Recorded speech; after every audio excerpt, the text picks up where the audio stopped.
We're back. Oh my gosh. Back with Comedic Behavior Therapy with Heather Scott and Tristan Shae. What's up? Alright. To this episode. Episode 2. Episode 2, Sophomore Slump. Sophomore slump, yeah. Um, We are so tired right now. I'm pretty tired.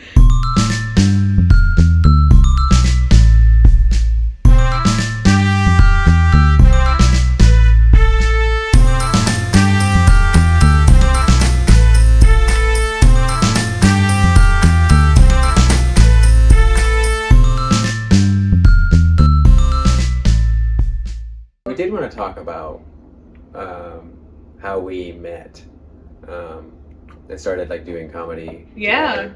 Together. It's gonna be like a very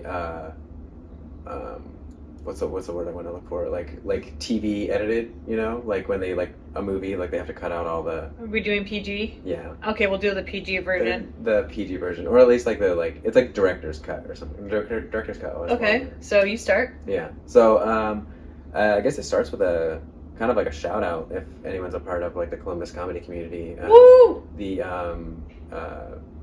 improv meetup at Gresso's. Yes. Every Thursday. at Every 7. Thursday except Shout out to that Thanksgiving. meetup. Shout out to Meetup.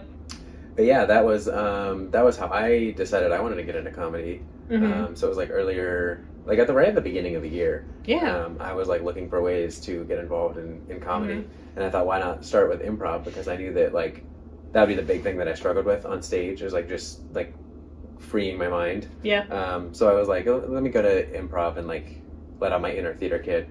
And I found out about Gresso's meetup, and like it's Mm-hmm. such a great resource for anyone looking to get into comedy. It is so much fun.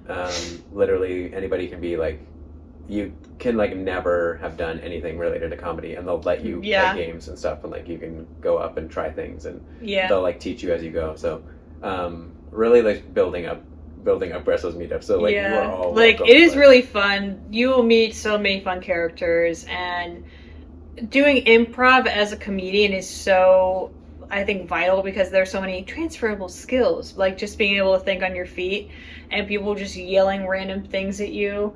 It's such a good skill to have. So I think a lot of good improvers could be good stand-up comedians, and I think some stand-up comedians could be such amazing improvers because they just are so used to getting heckled and thinking on their feet so quickly.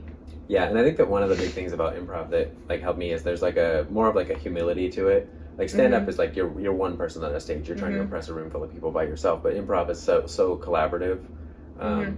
and I think that going into comedy with that mindset has really helped me, because I've never thought of it as like me versus everybody else. Mhm. It's like other people around you. It's like Yeah. life is like a scene, and you're like, how do I like help this other person be funny?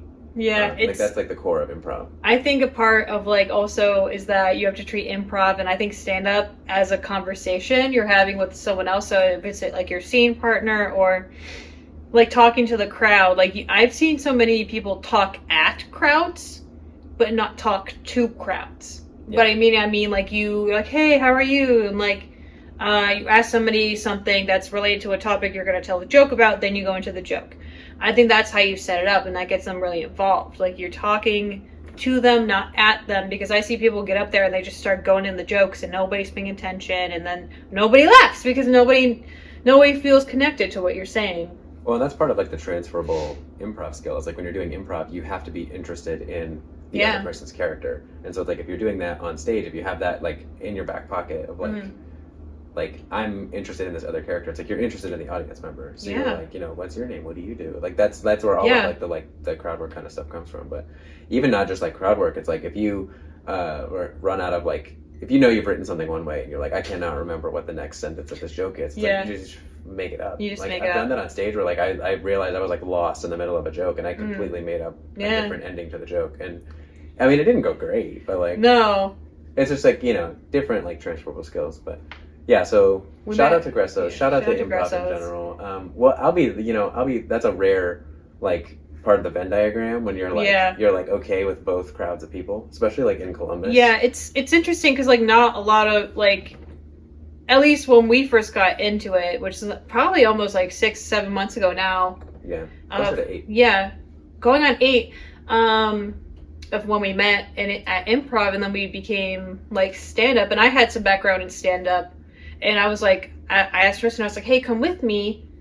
I think you would be great. And he's like, oh, okay. And then we just started going to like open mics together, and we just started like vibing. And I feel like we had that mindset, and Barack Lesnar, I'll shout him out too. Barack. He's another one who's like really big on bridging those two worlds. He has gotten so many people interested in improv. I'm surprised. And we've only been in the scene like going on 8-ish months, and some people that have been doing stand-up comedy for years are now going to do improv for the first time, and I just find that so fascinating. And it's literally just because Barack was like, it's just because Barack has been talking about it and asking people about it, because Barack was also he did improv for a few years, I believe, and then he started getting into stand-up, and then he goes, how can I bring these two worlds together? Yeah.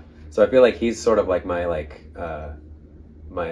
mentor. He's like your idol. Yeah. Like Barack Lesnar. Like I don't know about idol, but like definitely like sort of like mentor, and like being like an apologist for improv. Yeah. Like stand-up comedians. Yeah, there's like some beef between improvers and stand-up comedians, because I think they think improvers talk too much. Yeah. I mean, improvers are more like... This is such a more serious episode. It is. It's like we're like telling how the sausage is made a little bit, I think. But yeah, I mean, improv is definitely, it's a different style of comedy. It's more showy. It's more like... theatrical. It's more attention seeking. Like a lot of people who do improv are more attention seeking. It's a lot more, it can be a lot more physical too. Physical comedy. That's a whole entire different like comedy in itself, physical comedy. And stand-up comedy is to me more like brooding. It's way more. It is. It's a lot more kind of like depressive. It can be a lot more deprecating. It can be a lot more dark. Improv, like you can have a dark. Ridiculous. Yeah, you can have dark topics at improv. Like somebody was like talking about like kicking a baby the other day, but it was still like funny. It still was funnier and more theatrical than like a guy saying on stage being like, I kicked a baby yesterday. Like it's a completely different vibe. Yeah, your delivery on that joke in stand-up would be much different. Yeah, it would have gone down a way different way. But yeah, so then we met at improv. We started doing stand-up. We are hosting a show together. Yeah. I'm gonna do a couple more shout outs, because the first time, do you remember the first time we ever went to an open mic? It was at Bossy Girl. When Ian Miller still hosted. Ian Miller. Mic. So I kind of like, he's another person who I like look up to, because it's just like, he was like the person running the mic. Very funny guy. When I first got into comedy, I was like, oh, he's... We're like, oh my God, you're a host? Tell us your ways. Which brings me to a very important topic about open mic hosts in Columbus. Open mic hosts in Columbus. So the alternate name for this podcast is it's Comedic Behavior Therapy, but it's also secretly the Fuck Xavier G. Dunson podcast. Dunson? So if he's not listening, if he's not watching this, tell him about this. Oh my God. Because that's the alternate name of this podcast. It's a running joke. The Fuck Xavier G. Dunson podcast.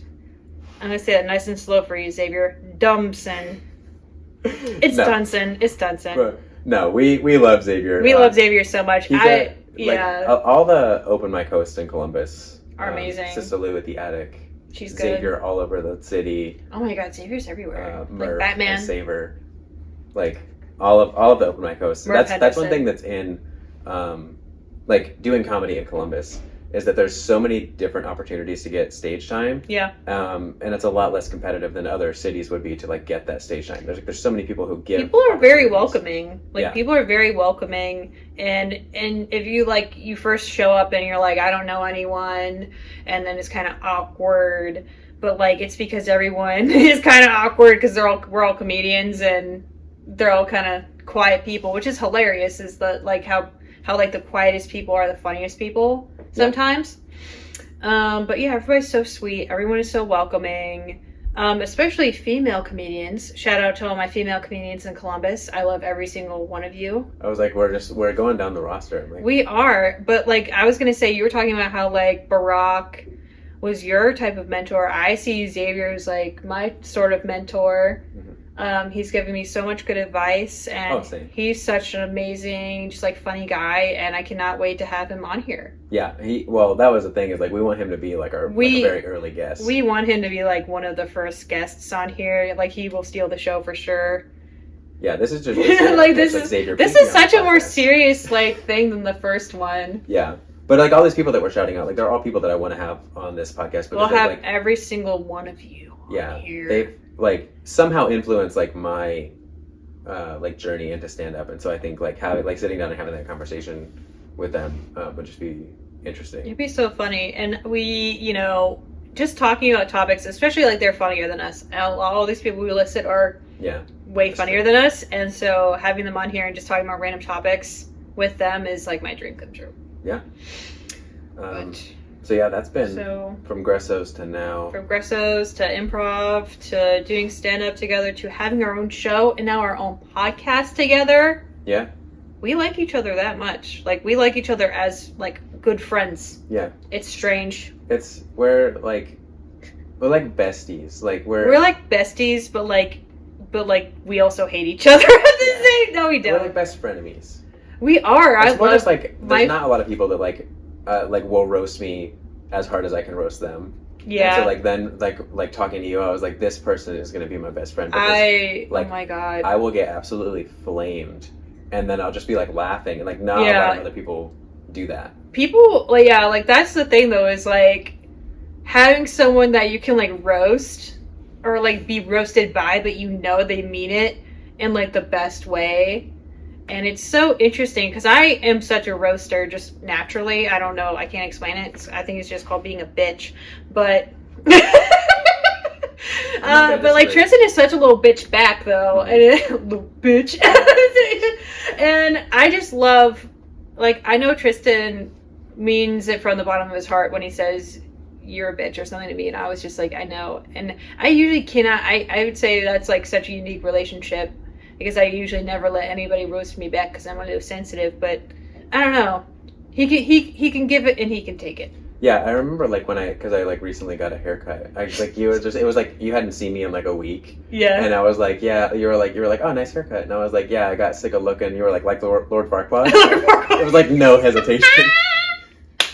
I was like, you got sick of looking like Lord Farquaad. His hair was like down to here, like kind of like longer than mine a little bit. It was like Lord Farquaad. It was within 10 seconds that you were like, oh you yeah, had that like ready to go. That was like, yeah, but you do have like the jawline and the hair kind of match. Like if we could somehow insert a picture of what he looked like, yeah, that'd be hilarious. We'll do that. We'll do that. I'll find one. But the funniest thing was like on multiple occasions when I had my hair grown out, I was told that I looked like a grown-up dwarf.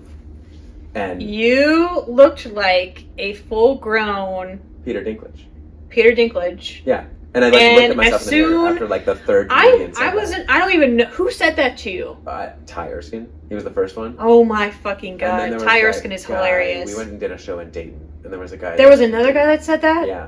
Okay, what I thought that was. It was like after the show. It wasn't even on stage. It was after the show. He was like, you kind of look like if a little person was taller. Oh my god. I don't know what it is, but it literally looks like Tyrion Lannister, and I laughed my ass off ever since. Like every single other time I look at his dumb face, I'm like And so then it was like probably like 48 hours. Your dumb little face.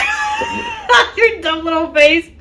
But it was like 48 hours after that second person said that I was like, I got up the Clippers. Yeah, no, I think we were like driving home, and I like turned around, and I was like, yeah, I can see it. I was just like, do I really look like a grown up? And I was like, you do, like, not in a bad way. Yeah, I'm not trying to be not in a bad way towards little people. Like that's. It's just like it looks like his body, like his head doesn't match. Like it looks like, I don't know, like his body doesn't match. It's because my head's so big. His head is so big that then when I get like the hair on top of it, then it's like the head. I don't even know body ratio. Yeah, I don't know, but shout out to Peter Dinklage. Yeah, we love you. We love Peter Dinklage. I actually do. Like you are my favorite Game of Thrones. Yes, he is. Yeah, my. You might be secretly related. You actually do have a celebrity.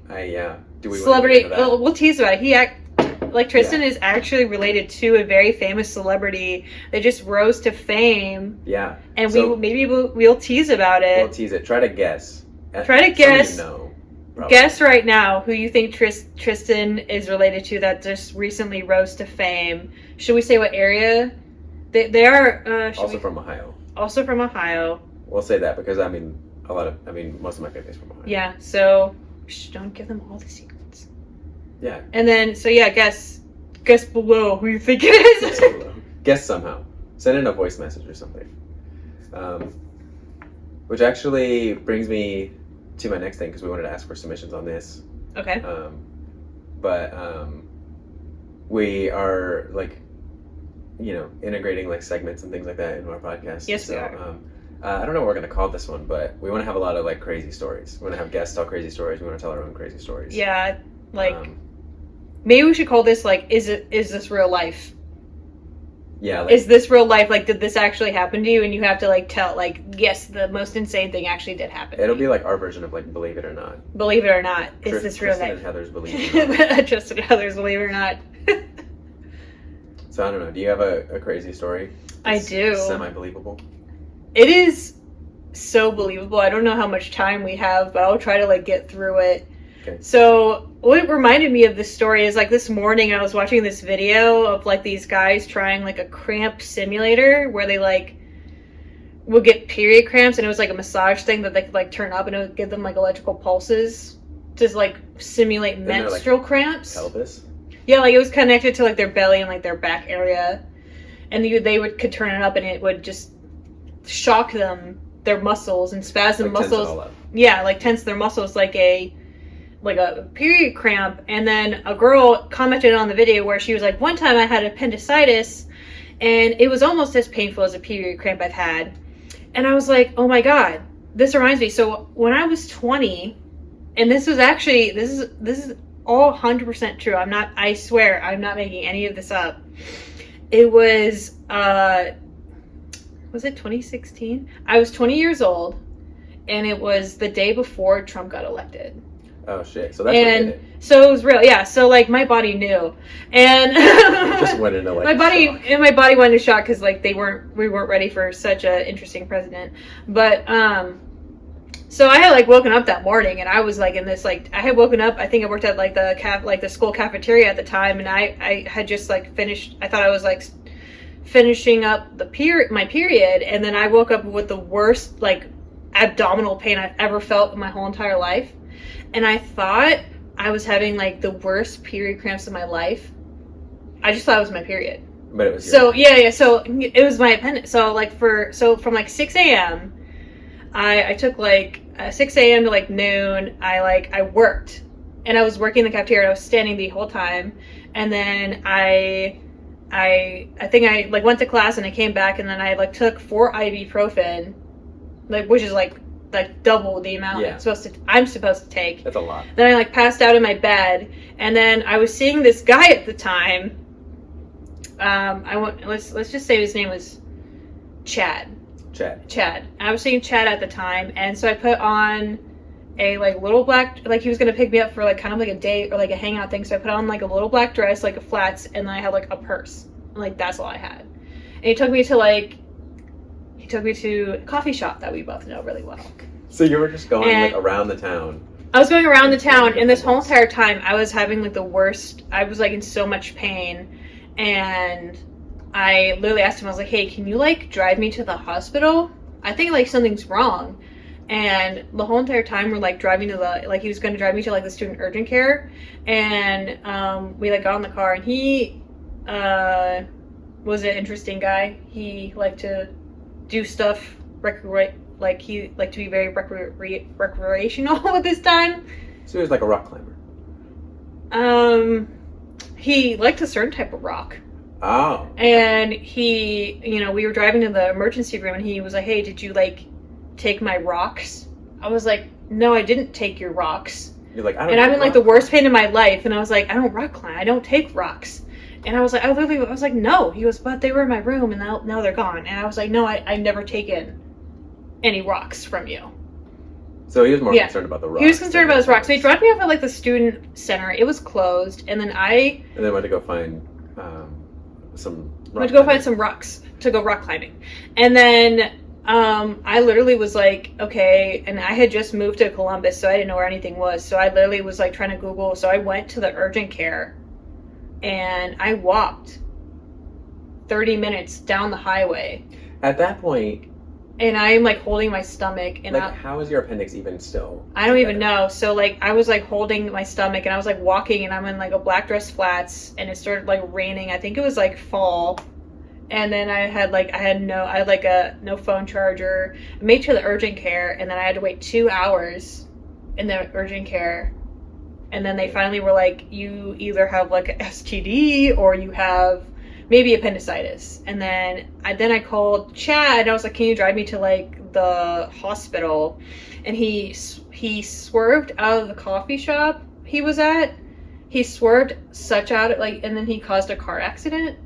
And he had to stay, and they sent his friend in his car, who I had never, like, I had met him once. I had no idea who his name was. Ash. He pulls up in his car, and I was like, who the fuck are you? And then finally his friend drives me to the urgent care. I mean, like, the ER in a different place. This is all, I mean, it's not, and it gets crazier. So do you think Chad would? I don't know that Chad. I'm gonna call bullshit on the car accident thing. I think No, Chad he had found like a sick route he was trying. Oh my god. And rock climbing. No, but he stayed at the coffee shop for insurance reasons and gave his friend his car. Like, he didn't get in the car accident. He had caused other two cars to like hit each other because he like swerved out of the way, and someone like swerved to not hit him. Do you have to stay if that happens? I don't know, but he stayed and sent his friend in his car. His car was not hit. Like, just something seems really. Yeah. So then his friend drops me off, leaves because he's like, "It's not my car, and I don't know you." And then I waited another like hour in like the ER, and a really important detail of the story is that I had bright blue hair. And it was like spiked up, and I'm in a black dress and like nothing else.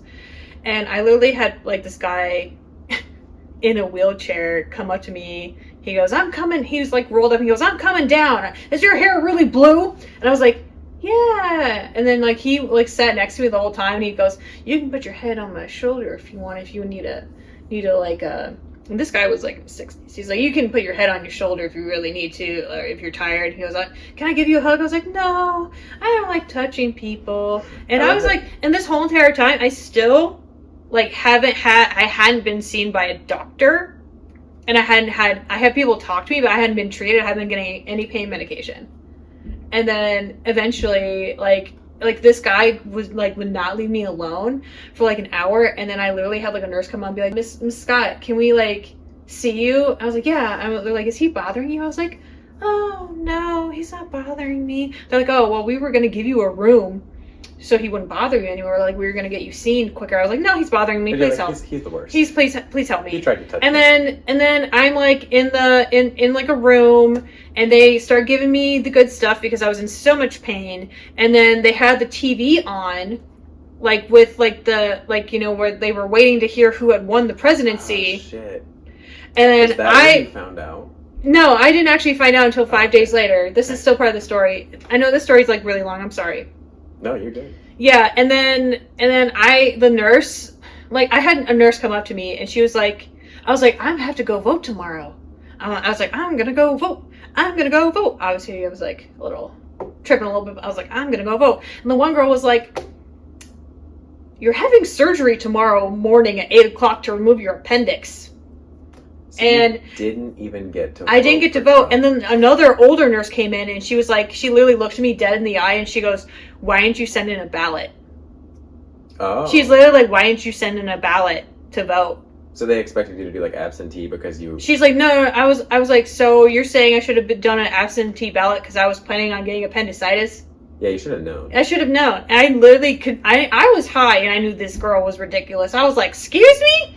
So you kept the glass ceiling in place. You were partially responsible. I guess I was. You should have sent it. But like, it was like, I literally was telling these people I was going to go vote, but they're like, you have surgery 8 a.m. tomorrow.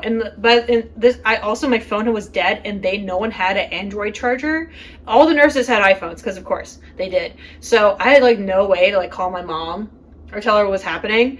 And then I literally, like, they gave me an iPad. And I had like Facebook. And I posted a picture of me like in the hospital bed with the scrub being like, going in for surgery, and people were like, what is happening to you? It's your only window. And I'm posting like pictures on Facebook of me like in the thing, like it's somewhere on Facebook still, of me like in the scrub, like in the bed about to be wheeled into surgery. And then my mom made it down the next morning. I woke up and my mom was there because she had to drive down all the way from like Cleveland, so she had to take a bit. but like they were freaking out, obviously. But for like, and then like after that, I was on like some pretty heavy medication for like 5 days, and I didn't learn Trump was president until like the next week. So you like go through this whole like 24-hour like hell, and then you finally get recovered from it, and then on top of that you get that news. I didn't know who was elected for like 5 days until after. Like I was so incoherent because I was on so much medication. Right.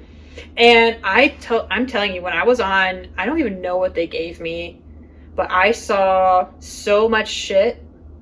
I saw so many hallucinations. Oh, like when I was on when I was on drugs, like I was on the medication they gave me, I saw so many hallucinations.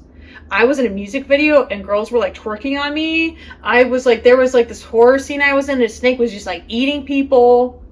Like I was like, what did they give you? I don't know, but I don't know, like, and then I found out like Trump got elected, and then you're like, is this another and then like to end this story, after that, basically, like I went back to school like 2 weeks later because my mom took me back home, obviously, and after that, Chad broke up with me. Wow. After all of that, yeah, Chad broke up with me like 2 weeks after I got my appendix removed when I was 20. Like, there's probably so much to that story, but like the timing of that is just horrible. Like, that's a true story. Because that's all true. Like, he was off rock climbing. Yeah. And getting an alleged car and accident. The only reason why he like didn't break up with me during it, he goes, I felt like you needed someone to talk to when you got your appendix out. Oh my god. So he was like using the hospital as like therapy for you? The only reason he was still talking to me at the time was because he felt bad that I was in the hospital. Jesus. And then he's like, you're out now. Let's just say, very glad that person is not in my life. Yeah. Good God. And this, 100% true. I don't know if you want to edit this to make it shorter, but I think, like... Isn't that crazy? I thought I told you that story. I've never heard that whole story. I feel like I heard some bits about, like, Chad. But, like... And maybe, like, you mentioned that you had to have your appendix out, but, like... Yes. That was, like, a whole... Like, honestly, okay. Let's go back a little bit. Yeah, okay. Like, just, like, from, like, a feminist angle. You were literally, like, your appendix was, like, rupturing, and you thought, this is a normal thing that happens every month. Yeah, I thought I was on my period. I was like, dang, I thought I was almost done with this, and it was, like, I thought it was my period. Like, if that's not testament to, like... And every month, like... Yeah, what women go through every month, where I thought I was on my period and having cramps. When my body was actively killing me, I thought it was... You're like, this is normal. Appendicitis. It's insane to me. Like, every single month, like, women are just, like, in that much pain. And then they put on a little black dress because Chad is coming over. Oh my god, yeah, that was another part. I thought I was just like, yeah. Insane. I don't do that stuff anymore. I don't get a put. And then, I don't have an appendix. Yeah. Yeah. You learn something new every day. Yeah. You know? So everyone's like, I had one roommate, she was like, huh, and you have one organ less than I do. I don't know why she was always like talking about it. She goes, yeah, and then you got your appendix removed and you have one less organ. I was like, the really like fucked up thing. I was like, why are you so obsessed with that? If Karma wanted to be like really fucked up, like she would like have like a kidney fail or something. Yeah, and I was like, live with one kid. I don't know, maybe she's. So you'd be like, now we're even, bitch. Yeah, I don't know what her deal was, but I don't know. She always thought it was funny. I don't know. She was like gonna be. Are you still in contact with her? They should just be like, oh god, I'm probably still friends with her on Facebook. I was like, you should be like, any organs? What? You lose one less organ? How's your boyfriend doing, by the way? You lose one less organ? The boyfriend is probably an organ, you know. Shout out to them. I was gonna say their names, but I'm not gonna say it. I don't remember her boyfriend's name. All boyfriends are basically like inflamed appendixes. I was looking it up because I was like, no one really like knows what the appendix does, and like then it can just literally like almost kill you. Apparently, it plays a role in mucosal immune function, so it just creates mucus. I thought it also was there to like remove certain impurities in your body, like rocks, dirt, stuff like that. Maybe that's why the mucus, like it like. I think so. Catches, that's like the purpose of it catches all the bad stuff, and then basically like we eat so clean and good now that we don't need the appendix. That's why it can be removed and we're unaffected because we're not filtering out all that crap. Yeah. Yeah, mine was gonna explode. It's like that's one of those like weird things to me that like people would have like died from that back in the day. Yeah. They would have like not known what was going on. Then it was just like your appendix kills you at like 20. Well, you said you were 20. Like, do you know what's another crazy story that I know? You can Google this too while I'm saying it. So there was this like in the 1950s, there was this. They had sent like these people to go to like Antarctica to like study stuff, of course, and they had a doctor. There was one guy, he was just the doctor. I think I know this story. Yeah, and he was a doctor, and he realized he had appendicitis, and he had to remove his own appendix, or else he was gonna die. And they literally were like, I think they interviewed him after about this, but like he performed surgery on himself and removed his own appendix. I believe without anesthesia, because he needed to be like fully alert when he was removing his appendix. I don't know if they gave him like local anesthetic. Apparently, there's this guy, Leonid Rogozov. Yeah, he was. It makes sense that it was like a Russian. Badass guy. Yeah. Removed his own appendix. People were built different back in the day. Yep, they were. There's... Is there a crazy story you want to tell? Oh, do I have a crazy story? I don't have an appendix story. No, medical emergency. No, I mean, I have like other people's crazy story. Crazy shit doesn't happen to me. Crazy shit happens to people around me. Yeah. So I feel like I'll tease the next crazy story. Like my like medical emergency story would be like when my wife had a stroke. Oh yeah. So that'll be next time. Next time on Crazy Stories. Oh my god, crazy stories. Tristan and Heather. Believe it, Heather and Tristan. Believe it or not. Yeah. I don't think every episode's gonna be this serious. I don't know. We had some good stuff though. We had some good stuff. Yeah, it was serious. It was crazy. Serious. It was crazy. It was real. That's how we do it. Yeah. So I don't know. Did we decide on a sign off? If you want to laugh about it, we can laugh about it. If you want to cry about it, we can cry about it. Bye. Bye.